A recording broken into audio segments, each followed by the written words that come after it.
예, 여러분 안녕하십니까? 오늘도 송배전공학과 발전공학에 대한 기출문제를 풀어보도록 하겠습니다.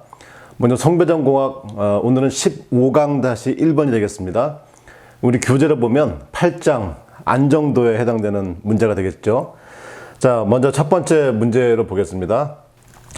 자, 98회 1교시 때 출제되었던 문제죠. 1기 무한대 모선 계통으로부터 전력 상처각 특성을 나타내는 기본식을 유도하고 이를 이용해서 전력 상처각 곡선을 그리시오. 그러니까 두 개의 문제가 포함되어 있는 거죠. 예, 이건 오늘 같이 여러분들과 함께 풀어보도록 하겠습니다. 자, 2번입니다. 자, 90회 1교시 나왔던 문제죠. 자, 전력계통 안정도 해석에서 정태, 동태, 과도 안정도의 차이점을 비교 설명하라. 이것은 송배전공학 15강입니다. 작년 21년 12월 22일 날 유튜브 영상으로 공유했으니까 그 유튜브 영상을 참고해 주시기 바라겠습니다. 자, 문제 이제 3번이죠. 전력계통공학 예제 9-3인데 전력계통공학이나 송배전공학이나 지금 안정도에 대해서는 같은 내용이니까 문제를 같이 공유해 봤습니다. 자, 그림과 같이 발전기와 전동기가 송전선로를 통해서 연결된 2기 시스템이 정상 상태로 운전하고 있다. 다음 두 가지 경우에 대해서 정태 안정도를 해석하라. 단 수전 전력은 1.2PU, 전동기 역률은 1PU, 기준 전압은 전동기 단자 전압 VM이다.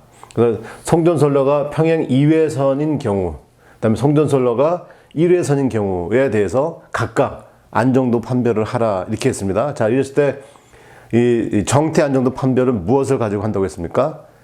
예, 그렇죠. 동기 화력을 가지고 한다. 이렇게 말씀을 드렸습니다. 자, 그렇게 해서 문제 푸시면 뭐 어려운 문제가 전혀 아닙니다. 자, 문제 4번이죠. 자, 120회 1교시입니다. 자, 전력계통의 안정도에서 동기 화력을 설명하라. 아까 좀 전에 나왔던 정태 안정도 판별법이 동기 화력인데 이 동기 화력을 설명하라. 또 1기 무한대 계통에서 자, 전력 상차각을 이용한 안정도 판별에 대해서 설명하라. 이런 문제가 있었습니다. 자, 여러분들 답안지에 동기 화력에 대해서 정의를 설명하는데 제가 볼 때는 조금씩 좀 부족한 부분이 없지 않아 있었습니다. 그래서 여기서 간단하게 이 동기 화력에 대해서 먼저 설명을 좀 드려보고 그 다음에 계속 문제 풀이를 이어가 보도록 하겠습니다. 자, 우리 송배전공학 319페이지는 동기 화력이 이렇게 표현되어 있죠. 자, 이렇게 되어 있습니다. 자, 세타가 증가한 경우에 발전기의 전기적 출력 PG가 증가해서 이 증가분에 상당하는 만큼의 운동 에너지를 방출해서 발전기를 감속시킬 필요가 있다. 곧 동기 운전을 하기 위해서는 D세타분의 DPG가 0보다 커야만 되고, 자, 이와 같이 세타의 변화에 의해 생기는 출력 증가분 델타 PG 또는 그 미분 계수를 발전기의 동기 화력이라고 한다. 송배전공학 이렇게 나와 있는데 이게 뭔가 좀 부족하지 않습니까? 자, 여러분 생각해 보세요. 동기 화력, 힘에 대한 얘기거든요. 힘에 대한 얘기인데 출력 증가분 또는 그 미분 계수 이렇게 얘기하니까 왼쪽과 오른쪽에 좀 맞지 않는, 그죠? 약간 비대칭적인 해석이다. 좀 이렇게 생각이 들어야 됩니다. 그래서 이 내용을 다시 이제 전력계통공학을 한번 다시 봐야 되겠죠. 전력계통공학에는 뭐라고 표현되어 있냐면 이렇게 되어 있죠. 이 D세타분에 대한 DP의 비율, D세타분의 DP는 전력 상차각 곡선의 접선의 경사와 같고, 그렇죠. 왜냐면 전력 상차각 곡선은 세타와 P와의 관계니까 이 D세타에 대해서 DP, 이 DP가 얼마만큼 움직였느냐, 이게 바로 이제 접선의 경사, 기울기죠. 여하간 경사와 같고, D세타분의 DP는 상차각이 D세타 증가했을 때 이것을 원상태로 되돌리려고 하는 회복력의 세기, 여기 이제 힘에 대한 얘기 좀 나왔죠. 이 회복력의 세기를 나타내기 때문에 동기 화력이라고 부르고 있다. 자, 그런데 회복력의 세기, 그 회복력의 세기가 뭐냐? 그것에 대한 얘기가 또 빠져 있어요.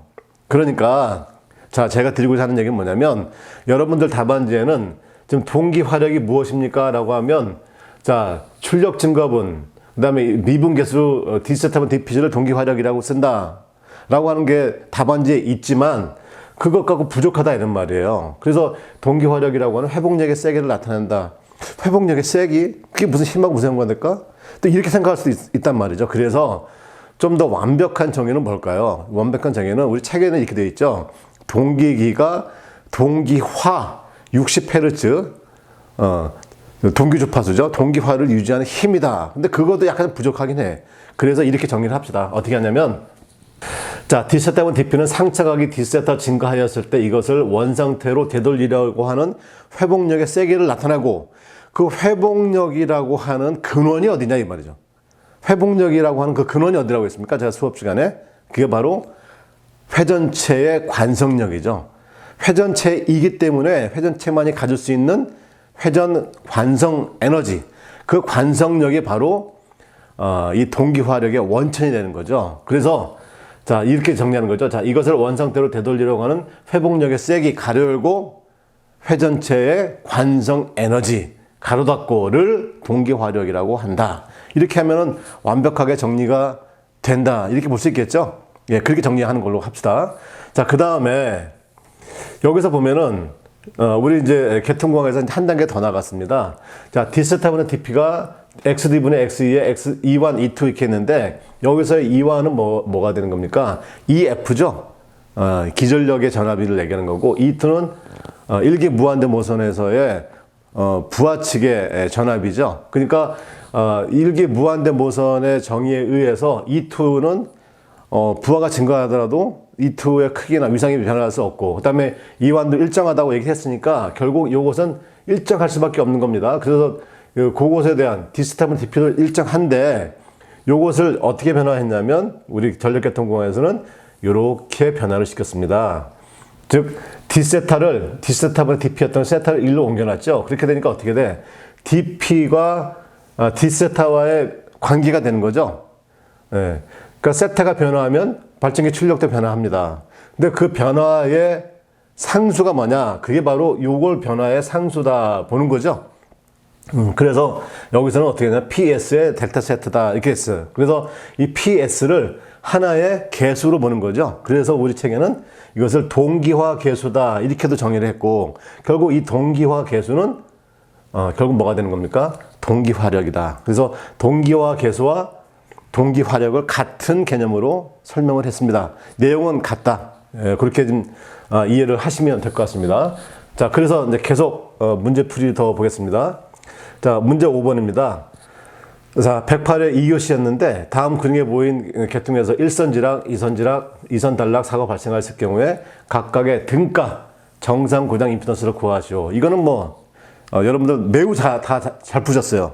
왜냐하면 1선지락이라고 하면 이 V0, V1, V2가 진열 연결되어 있다. 그러니까 머릿속에 있으니까 바로 다 나오고, 그 다음에 2선지락이다라고 하면 V0, V1, V2가 다 병렬 연결이기 때문에 병렬 연결을 한 것에 대해서 등가 고장 임피던스가 바로 나오고, 그 다음에 성간 단락이다 그러면 단락이니까 어떻게 돼요? 지락은 불평형 전류가 존재할 수 없다. 그러니까 V1과 V2가 병렬이다. 이거 금방 다 이해하니까 이거 답은 뭐 금방 잘 푸셨어요. 너무나 다 잘 푸셨고요. 자, 그 다음에 이제 마지막 6번 문제가 되겠습니다. 자, 상기 그림의 송전선에서 요 그림에서 고장이 있다고 한다. 이때 선로를 Y델타 변환해서 고장 중에 전달 임피던스와 이때 송전 전력을 구하라. 그러면 전달 임피던스는 지금 얘가 무슨 연결이냐면 Y 연결이죠. 이렇게. 예. 자, 이걸 뭘로 바꿔란 말입니까? 델타로 바꿔라. 그러면 이 델타에 해당되는 부분이 이제 바로 전달 임피던스가 되는 거겠죠. 그 다음에 물론 이제 당연히 이 부분도 뭐 이렇게 해서 당연히 델타로 표현하니까 이쪽에 임피던스도 표현해주면 좋겠죠? 시간이 남으니까.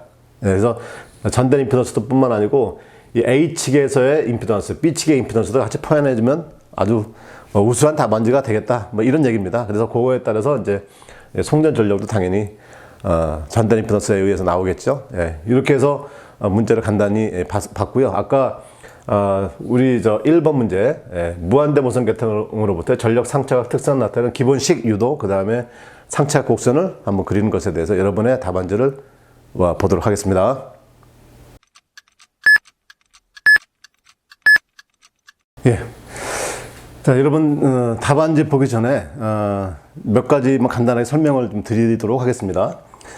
자, 전력 상차각의 특성을 나타내는 기본식을 유도하라 이렇게 되어 있습니다. 그러면 전력 상차각 특성을 나타내는 것은 결국은 뭐냐면 정태 안정도에 대한 해석이기 때문에 정태 안정도의 해석은 결국은 이제 일기 무한대 계통을 가지고 설명을 하는 것이다. 그러면 우리가 하고자 하는 것은 일기 무한대 계통에 대해서 먼저 요 그림을 그려줘야 되겠죠.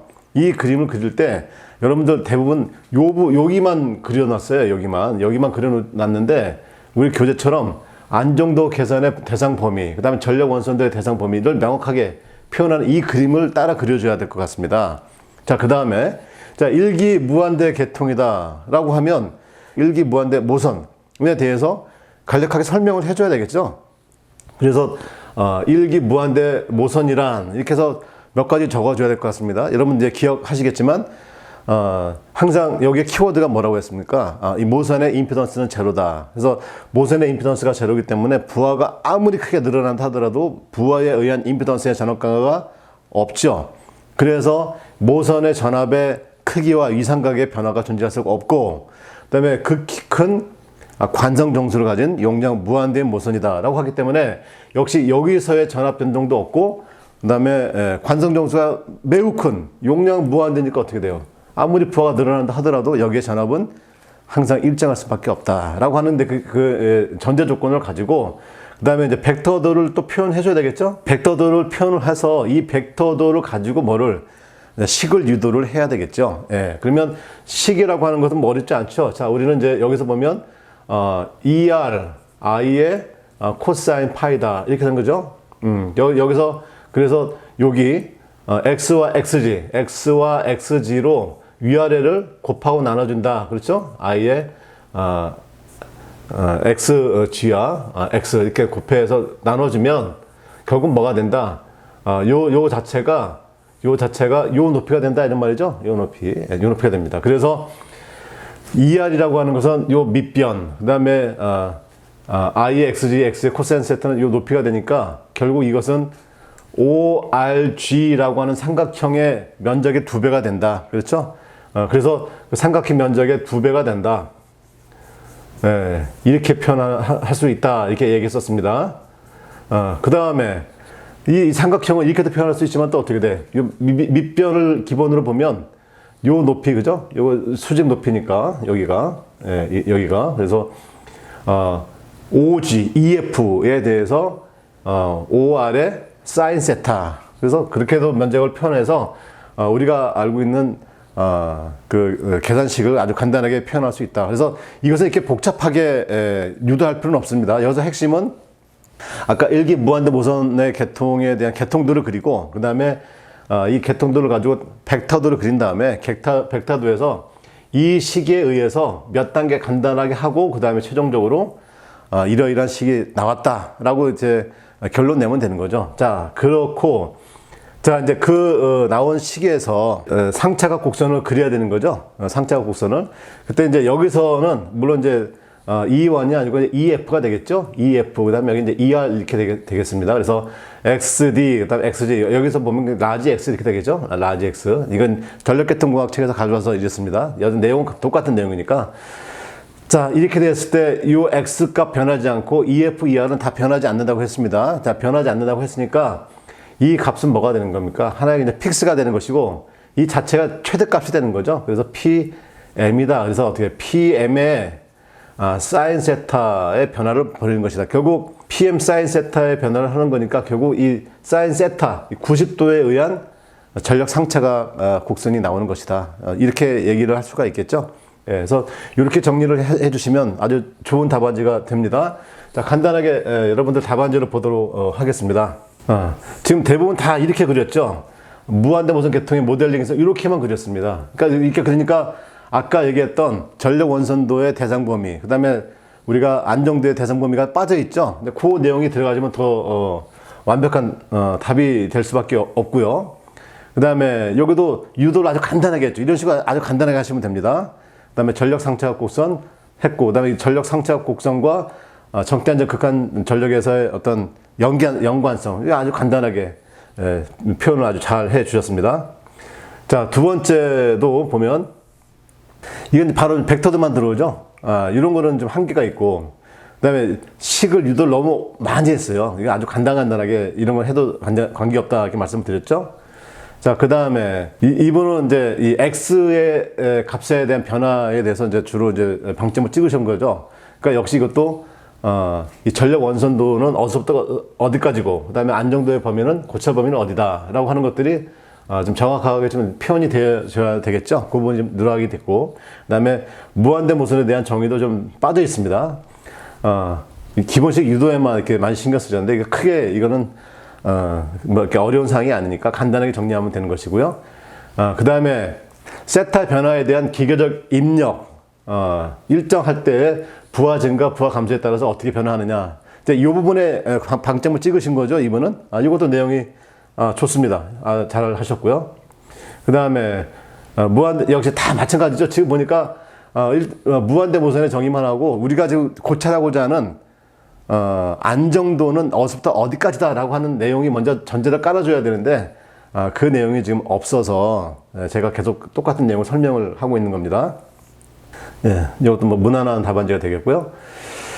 자, 여기도 역시 마찬가지죠. 예, 그 다음에 벡터도 그려주셨고, 간단하게 정리하셨고, 그 다음에 전력 상체각 곡선하면서 이제 여기 이제 동기 화력까지 끌고 오신 거죠. 동기 화력에 대해서 묻지는 않았는데, 나는 지금 이 동기 화력을 반드시 설명해야 되겠다라고 하는 이제 강한 의지가 있는 내용이죠. 그래서 이 내용도 쭉 보면 여러분들 쭉 저 내용을 충분히 숙지할 수 있는 내용입니다. 내용도 풀이가 도 괜찮습니다. 아주 잘하셨고요. 그 다음에 여기도 이제 아까 그 내용이 좀 빠졌고, 벡터도 그다음에 유도도 쭉 잘 하셨고, 그 다음에 여기서도 전력 상체각 곡선에 대한 설명을 아주 무난하게 아주 잘 하셨죠. 이 정도면 잘 했습니다. 자, 이분은 이제 어떻게 됩니까? 일기 무한대 모선이다. 그래서 무한대 모선에 대한 정의를 했고, 그 다음에 일기 무한대 모선 계통에서 우리가 고찰을 해야 될 곳은 어디냐? 안정도 계산 범위의 대상을 정확히 드렸고, 여기에 대해서 어떻게 됐어요? 또 벡터도까지 그렸고, 그 다음에 수전 전력은 이렇게 되는데 아주 간단하게 딱 끝내버렸죠. 아주 깔끔한 답안지입니다. 그 다음에 전력 상체각 곡선, 그 다음에 상체각 곡선은 이제 90도일 때 최대 전력이 된다. 그 다음에 이 전력은 세타에 의한 변동이 되는 것이다 라고 하는 내용도 아주 깔끔하게 정리가 잘 됐죠. 이분은 지금 이제 요 부분이 좀 약간 좀 어설프죠. 그 다음에 무한대 모선에 대해서 이제 정의를 하셨고, 그다음 벡터도 및 이제 기본식 유도를 하셨는데, 이 기본식도 아주 간단하게 잘 정리하셨습니다. 그다음에 전력 상체각 곡선에 대해서도 간단하게 정리하셨고, 이 정도만 해도 훌륭한 답안지가 되고요. 자, 여기서는 이제 일기 무한대 모선에서 X 값에 대한 얘기를 했고, 여기서 정말 얘기하고 싶은 건 뭐였습니까? 안정도의 고찰 범위다. 전력 원선대 고찰 범위다. 요게 하나 들었으면 아주 좋았을 이런 답안지가 되는 거죠. 수전 전압 유도 뭐 길긴 하지만 잘 정리하셨고, 전력 상체각 곡선도 잘 설명이 되어 있습니다. 여러분들 이제 요 답안을 보시니까 이제 어떻게 답안지를 써야 되겠다라고 하는 게 머리에 들어오시죠. 자, 이런 게 나오면 항상 전체 개통도 그리고, 개통도에 우리가 고찰 범위, 그다음 그거에 대한 벡터도를 가지고 유도를 한 그 식 자체가 어떤 의미를 갖는지를 전력과 상체각 곡선을 통해서 간략하게 설명하는 것, 이런 것으로 구도를 딱 잡아놓으면은 다음에 이 문제가 또 나온다 하더라도 아주 퍼펙트하게 답을 작성할 수 있다, 이렇게 말씀을 드릴 수가 있겠습니다. 자, 여러분 오늘도 고생 많으셨습니다.